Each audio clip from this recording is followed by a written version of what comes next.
We welcome people to bring anything that they can be able to bring here, but we have also officially devolved the reception of these donations and any kind of intervention materials to our ODM county offices.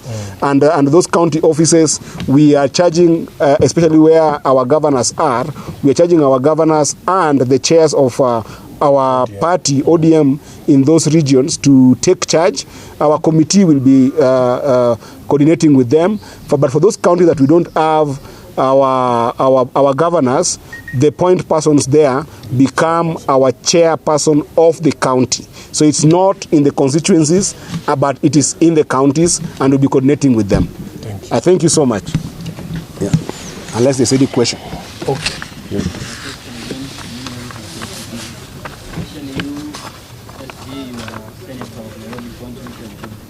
The most affected by the flood.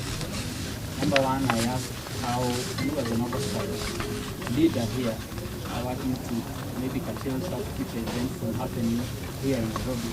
And number two, maybe your opinion regarding the ongoing demolition in Nairobi, especially the Riparian land that has been intercepted by the government.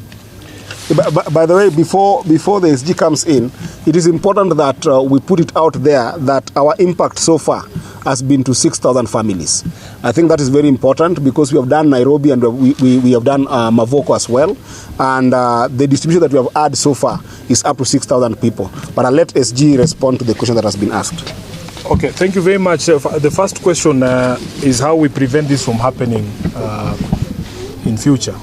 We want to say that nothing beats preparedness. We must be prepared for these things because you can see even the forecast is that these rains will continue, and because of changing climatic patterns, we expect that the weather events that used to be extreme, that were stretched out, maybe would happen once in 20, 50 years, are now happening with greater regularity.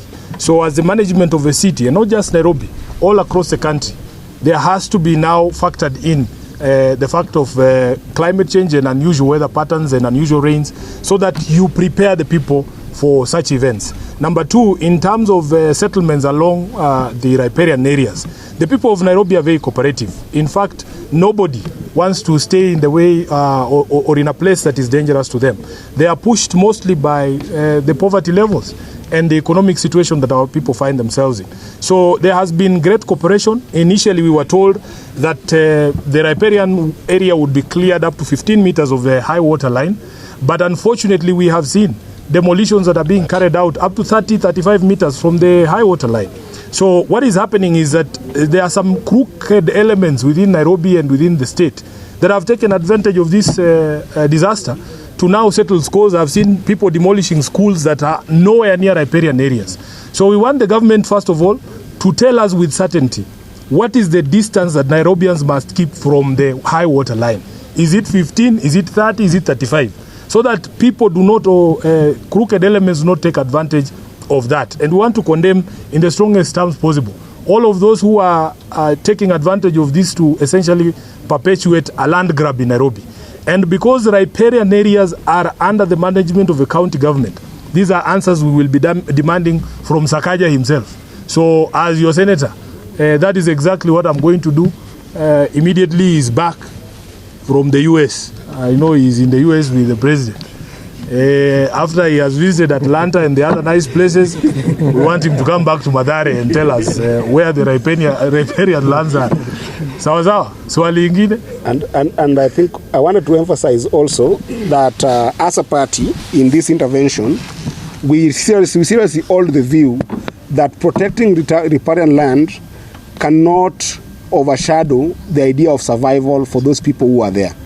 If we are going to do demolitions, we hold the view that at least the government must clearly be able to develop alternative temporary shelter for those people who are affected, so that before you actually demolish, you can be able to, first of all, be able to accommodate them in a temporary structure, And even if there is cash for shelter, the way the government had said, let it be realistic, because even the 10,000 that is being said is not sufficient. And this is not according to us. This is according to experts, including Red Cross, that have actually diagnosed this problem and said that is not sufficient to give families that are staying in Nairobi 10,000.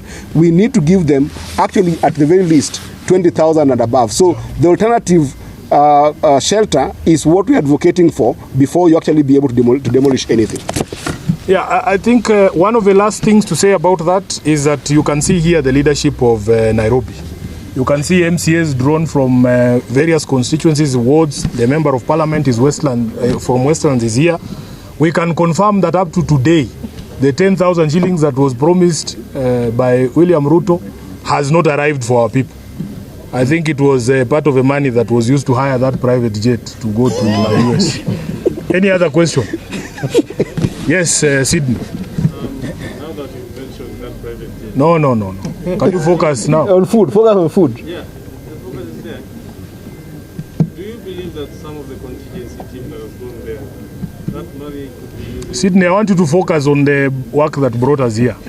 Is there any other question other than Sydney's question on it? Another question. Yes. This is not to water down the noble cause that ODM is doing to the flood victims, but this is in regard to issues about resources. About? Resources, the sharing of living. There has been a new glamour for a one man, one vote, one shilling. So I don't know if it's something that one you ask Gachagua. Don't ask us. What do you make of such? What I know as a senator is that counties continue to suffer. And in fact, some of the criticism that has been directed to counties in their response is that the law requires them to set aside 2%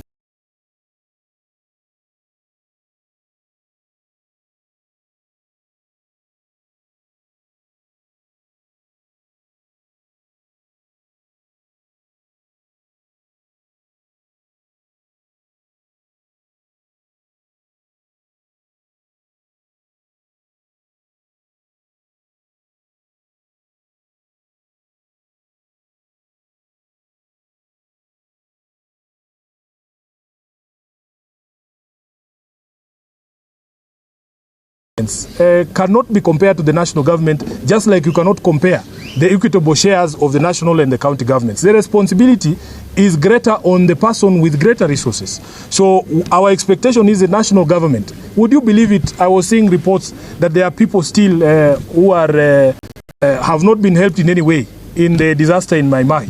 Up to today, even after the president himself visited there, even after the deputy president went there with that formula you were telling us about, nothing has happened. So we want to urge national government, first of all, come through on the promises you made publicly. Again, even when it came to compensation of the Mradi fire disaster victims, the money that Gachagua promised has never gotten to Mradi people. So we want to say that you cannot be dishonest even when it comes to disaster. You have to be at some point, surely, feel some humanity and say, we are liars, yes, but when it comes to helping people, we are going to be truthful men. I thank you. Food is coming. Asante sana. We have got some donations you can take there that have got just Hata watapiga. Yeah. Tumemaliza maswali, si ndio? Asanteni sana. Sasa hii imeingia ni ya Imwatok. Yes. Majority leader. Asante sana. Thank you very much. Si nikwambia hiyo sasa iko sawa. Sawa kabisa. Wanaenda fulani ya Karanda Soweto. Huyo ongea na huyo. Kanaanza kutugatua watu wa stores. Kanakutoa stores distribution. Ndiye kama huyu yuko Jakaranda Soweto. Kama najima andamana sana. Ndio hinyore. Okay.